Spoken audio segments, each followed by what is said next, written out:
お疲れ様でした。 Thank you. Hello and welcome to Japanology Plus. I'm Peter Barakan. Every time we have a shoot, the first thing I do is go into the makeup room at NHK. When I started working in television back in the day, doing makeup made me feel really self-conscious, but like anything else, you do get used to it. Having said that, when I'm not doing television, makeup is not something that I do. But recently, especially in big cities like Tokyo, it's become quite common to see young men wearing makeup, plucking their eyebrows, doing all sorts of things. Until recently, makeup was seen in Japan as generally something that only women did. But attitudes are changing now, and on today's program we'll look at the latest developments in male aesthetics.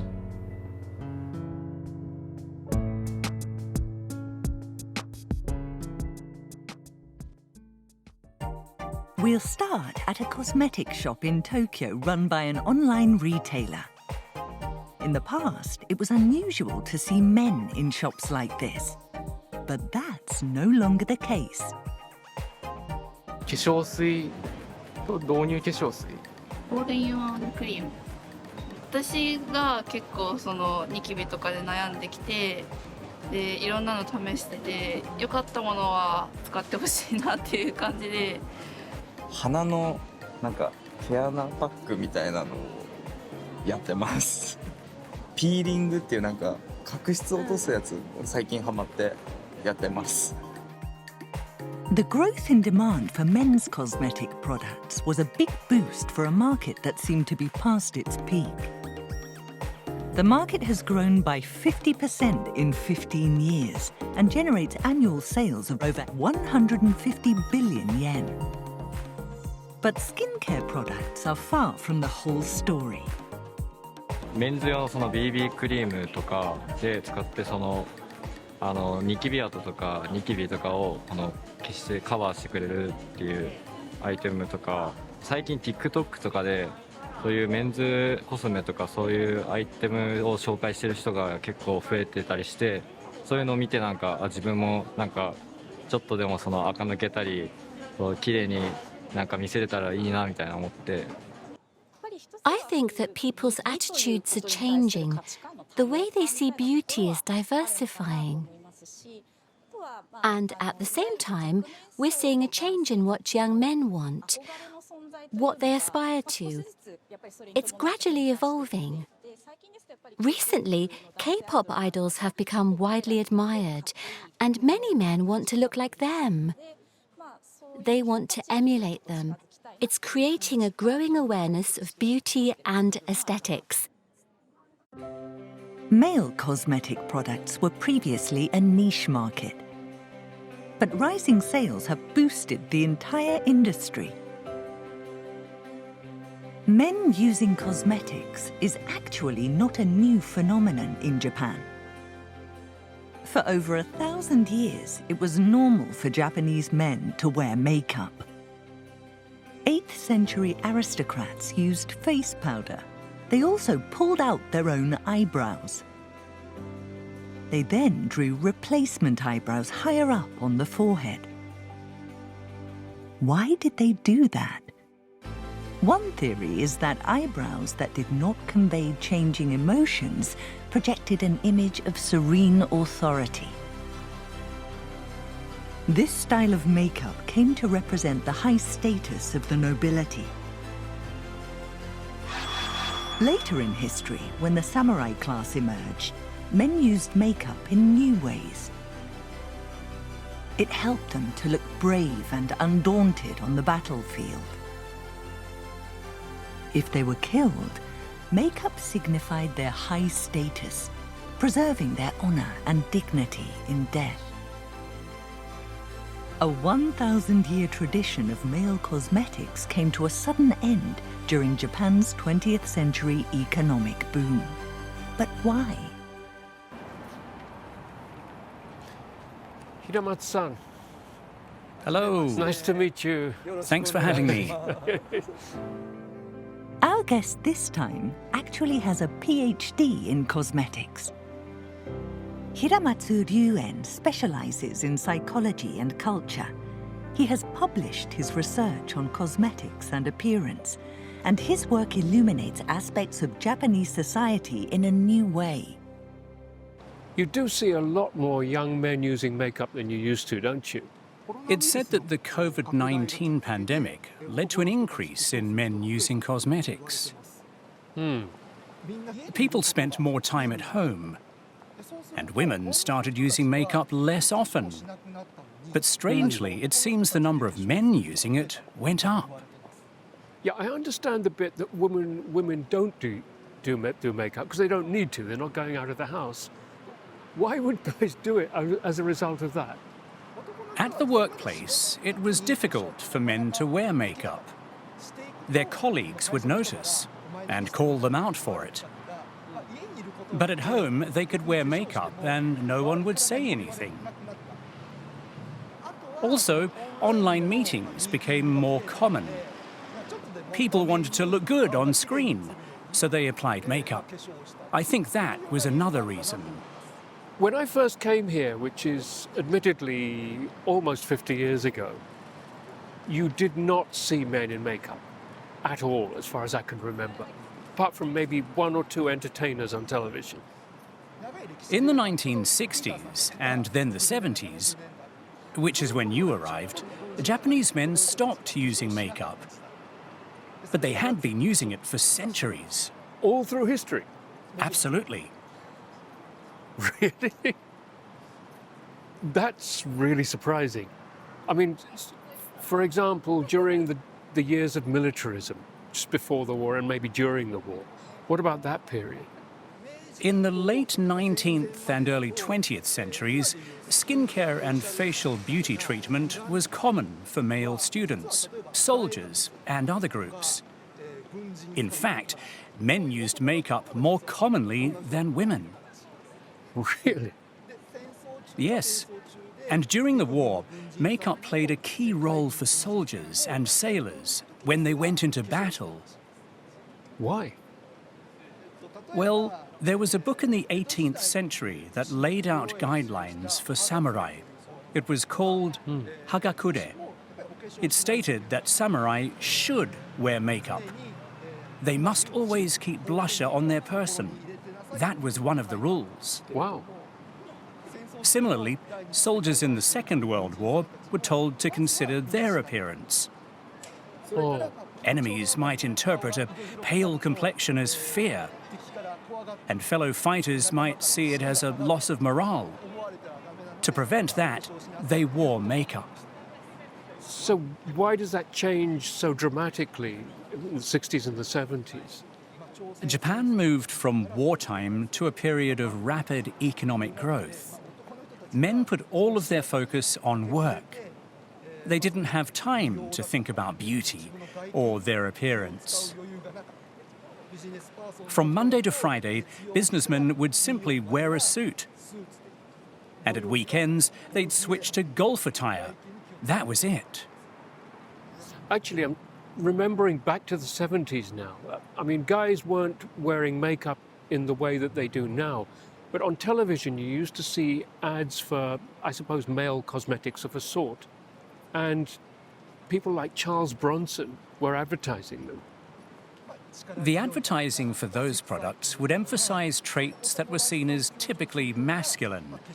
Physically strong, for example, drenched in perspiration. But Japanese men didn't want to be like that. They felt they were being shoehorned into that look.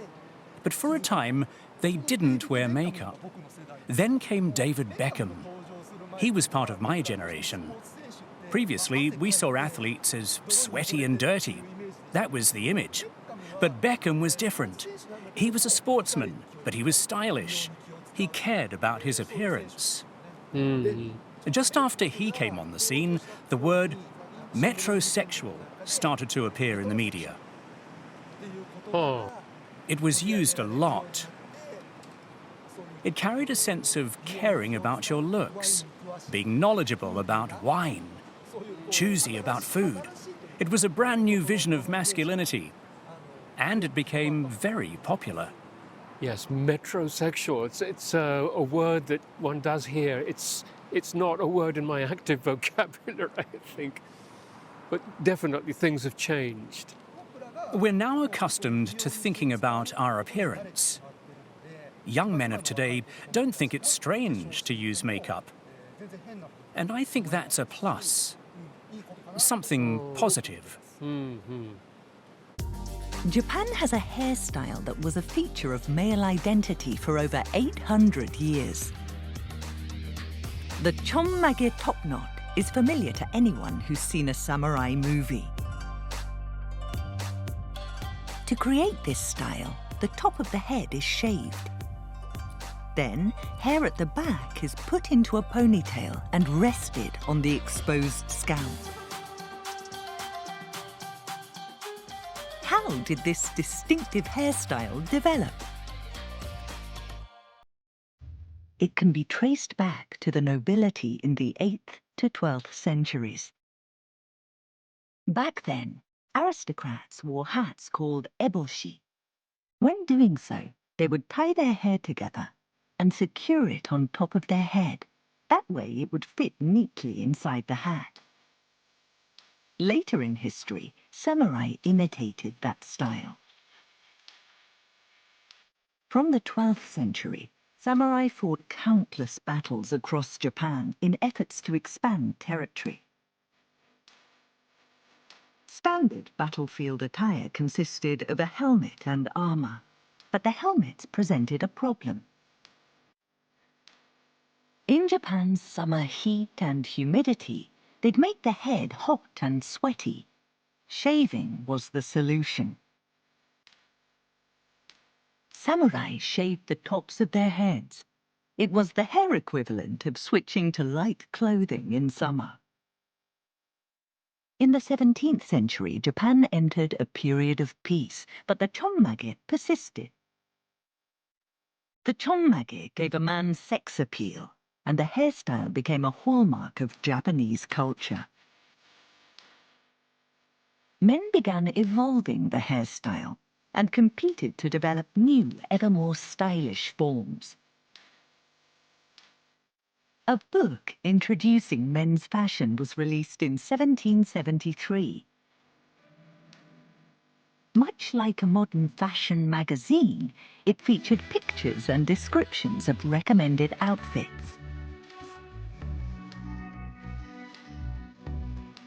At the time, publications like this were one of the few ways to keep track of current trends. The chonmage was a defining feature of Japanese male identity for over 800 years, but in the 19th century, as Japan westernized, it finally disappeared. Wow, look at these. And all different styles too. And the top knots are kind of, this one curls over, then there's others that go back and then forward. It's interesting though that there are all these variations of different hairstyles, and all of these go back to the Edo period, right? Well, before the Edo period began in the 17th century, I think there was probably only one style. The chonmage was just a utilitarian solution. But in subsequent years, it became more about fashion. It evolved as people sought to become more stylish. Variations started to appear. A book from the Edo period shows 8 trending hairstyles for men. There were various publications like that. Ah, okay. Fashion magazines. Yes. And were men generally conscious of how they looked? I believe they were. I would say that the desire to look stylish was similar to how things are now. Just about the same. People wanted to look good, so they came up with hairstyles like this. And after the Meiji Restoration in the middle of the 19th century, basically the samurai as a social class ceased to exist. So what happens then? Do these hairstyles just disappear immediately? There was official guidance that the chonmage was not compulsory. That was the way the wind was blowing. But people were so accustomed to the chonmage, it was hard to switch. Then Emperor Meiji and other public figures changed their hairstyle, and so others quickly followed suit. Coming into the modern era, when I first came to Japan in 1974, I remember being surprised that on television, especially in the evenings, a lot of the commercials you would see would be for wigs and for hair implants.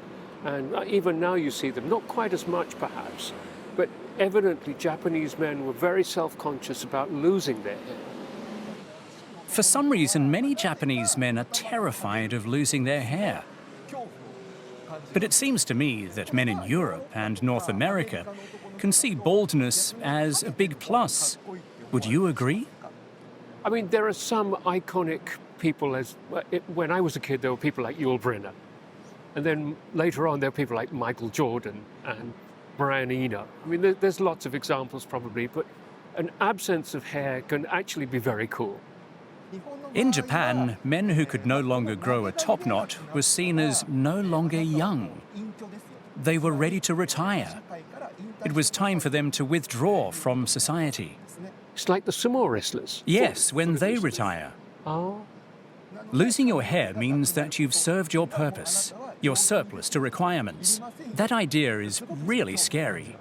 And that still is something that people feel today, you think? Well, these days, people who lose their hair aren't expected to withdraw from public duty.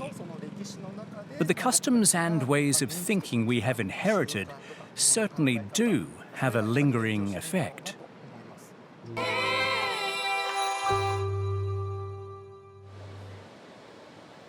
Hello there, and welcome to Plus One. I'm Kyle Card.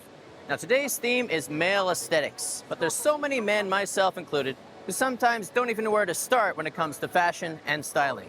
So today, we're going to explore a unique service that offers full personalized coordination, including hair, makeup, and fashion, to get you off on the right foot aesthetically. Let's check it out. Welcome. Oh, hello. Please come in. This is Hiroki, a hair and makeup artist and a photographer. What sort of style would you like to go for today?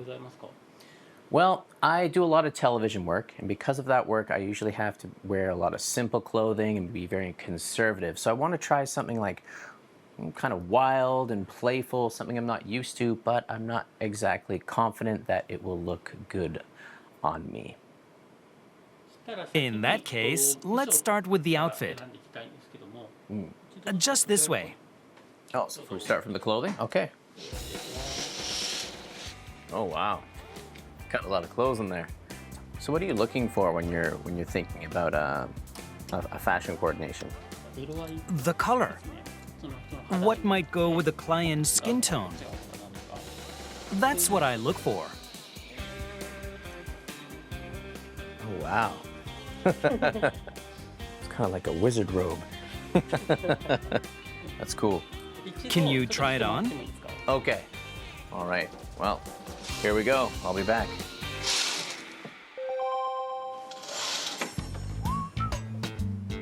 What do you think? I chose something you wouldn't normally wear. No, I can't say I've worn anything like this before, so I'm curious to see where you're going to take it. The next step is makeup. Makeup? What? Makeup. Gonna do makeup, okay. 化粧もしますね. Okay. Can I trim your eyebrows? Hi. Please try whatever you feel is necessary. Wait, how much of them are you cutting, actually? I'm making them half as long. Oh. So what types of people use this service? People going on a date or app users. They take photos of themselves for use in dating apps.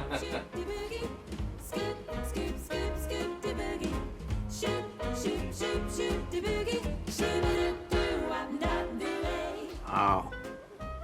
My face looks so intense. Kyle's transformation has taken 2 hours so far.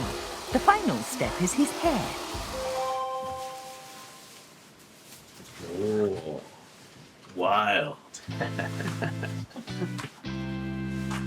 What do you think? Does it look good? Perfect. Oh, great. Here's what Kyle looked like at the start. And here's his new look.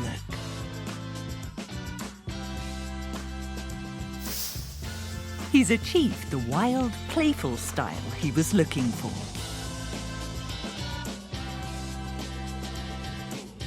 Next, Hiroki uses his photography skills to capture Kyle in his new guise.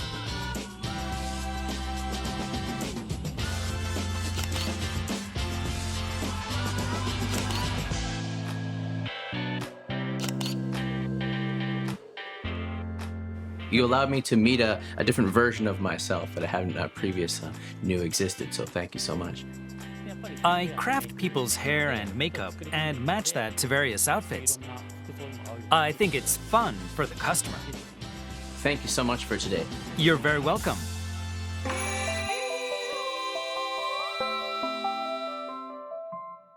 Another treatment that's booming among Japanese men is permanent hair removal. Removing the hair on my arms and legs means I don't get hair all over the house. Cleaning is much easier. And I can wear shorts. It's a form of etiquette, I suppose. It makes me feel a lot cleaner. This salon offers hair removal services for every part of the body, including the legs, chest, and pubic region. But the most popular service is removal of facial hair.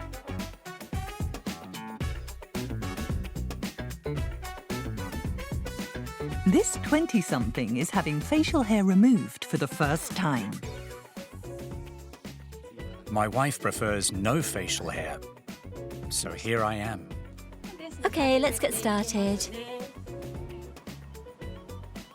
I'm sorry. Okay, now this part.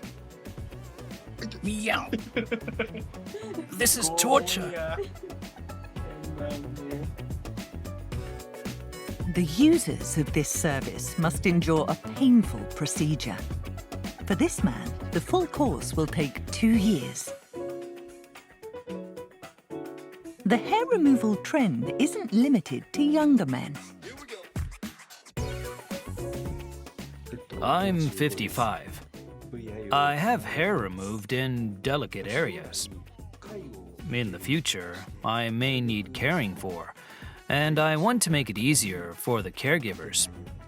My aim is to help them keep me clean. I'm getting older, and so I'm thinking about what happens next. That's why I'm getting this treatment, having the hair removed. It seems that one element of Japanese male aesthetics is to be clean for the sake of others. It's not just about self-image. The idea that hair removal makes you kind of cleaner is a little weird to me. I mean, the idea that not having hair is cleaner than having hair really doesn't make very much sense. I suppose it's indicative of a kind of androgynous thing happening in Japanese society. Perhaps elsewhere as well, I don't know. I wonder what you think about that. If you look at Japanese history, you see that Japanese men have never pursued the classic Western image of a muscular body covered in hair. Most people in Japan don't aspire to that type of masculinity. This goes back a long way. Records reveal a time when, to avoid looking intimidating, men meeting the emperor had to shave off any facial hair. If you wanted to grow facial hair, you had to have special permission from the emperor. Really interesting. And do you think that sensibility still applies in modern-day Japan?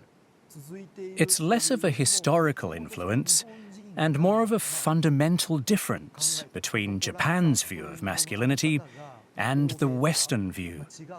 They're not the same. So we're not seeing a new phenomenon, we're seeing the re-emergence of a mindset, that has always been present in Japan. I guess the images that we have of gender, and this is not just Japan but all over the world, have changed fairly rapidly over the last 20, 30 years. And presumably those images will continue to change as well. Well, consider kabuki, a traditional performing art. At the very beginning, it was performed by women. Then young men replaced them. And now the roles are performed only by men. They make themselves look like women, with costumes and so on. Right. I think Japanese have always been more comfortable than Westerners with the concept of transcending gender. And in fact, I mean, people like David Bowie were highly influenced by kabuki as well. In the West, David Bowie was seen as androgynous or feminine. He presented a different version of masculinity. But in Japan, people who dressed like David Bowie, people who looked like him, were much more part of everyday life. And that made him easy to accept here. People are moving away from masculinity or femininity. That's happening around the world. But basically, Japan is fairly flexible about gender. It's true that after the Second World War, Japan was influenced by Western notions of men are men and women are women. But originally, Japan was pretty relaxed about gender. I think somebody needs to explain that to the Japanese government. Perhaps.